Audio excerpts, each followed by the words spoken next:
अजीत पवार ने भाजपा और शिवसेना शिंदे गुट नीत महाराष्ट्र सरकार में उप मुख्यमंत्री की शपथ लेने के साथ ही पत्रकारों से कहा कि पीएम मोदी देश के विकास के लिए पिछले 9 सालों से कई तरह के काम कर रहे हैं। मुझे लगा कि हमें भी उनका साथ देना चाहिए, इसलिए मैं एनडीए में शामिल हुआ हूं।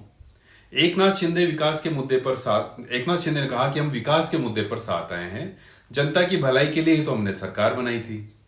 पीएम मोदी ने एक दफा भाषण में बताया था कि एनसीपी के घोटालों की लिस्ट कितनी लंबी है। करीब 70,000 करोड़ रुपए के घोटालों का आरोप है।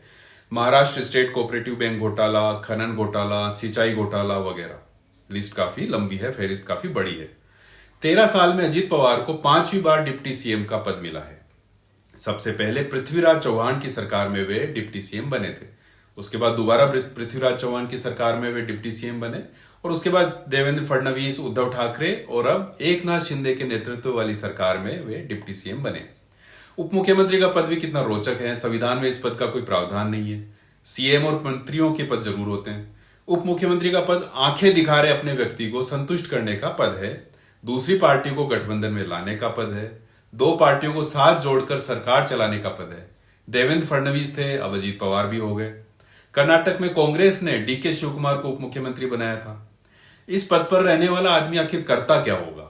सीधी कोई जिम्मेदारी नहीं, या तो ताकतवर विभाग दिया जाए जैसे कि गृह मंत्रालय आदि, या फिर यह पद सिर्फ सीएम को परेशान करने वाला है, या फिर निहित स्वार्थों को पूरा करने का सबसे मुफीद पद है। सत्ता राजनीति की अंतिम मंजिल होती है या उद्देश्य होता है, यह माना ही जाता है।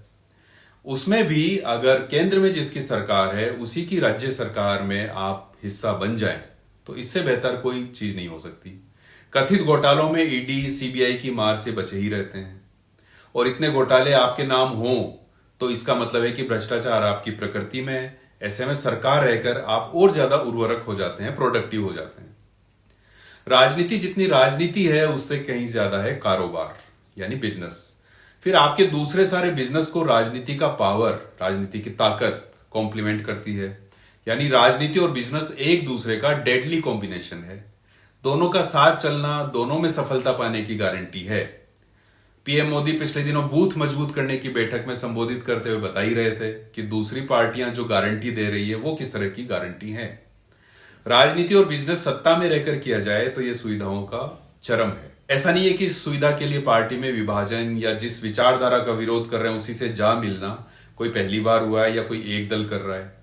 सभी करते रहे, सबके उदाहरण गूगल में मिल जाएंगे। इसलिए जो एनसीपी को कोस रहा होगा उसे अपना भूतकाल भी तो बताया जाएगा।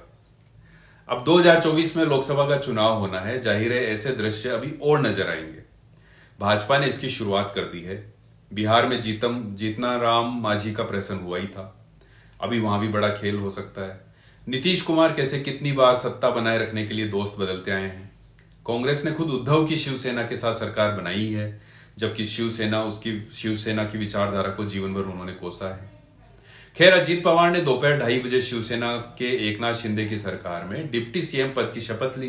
शपथ के तुरंत बाद ट्विटर प्रोफाइल बदला और लिख दिया, deputy CM of Maharashtra. Maharashtra की जनता की सोचिए, उसने क्या मैंडेट दिया था वह तो भूल ही चुकी होगी कि किसकी सरकार बनाने के लिए उसने आखिरकार वोट दिया था। कब कब कौन कैसे कैसे आकर मिल बैठकर उसके माथे पर बैठ चुका है। खैर, सबसे बड़े संविधान में ये छोटी छोटी बातें होती ही रहती हैं।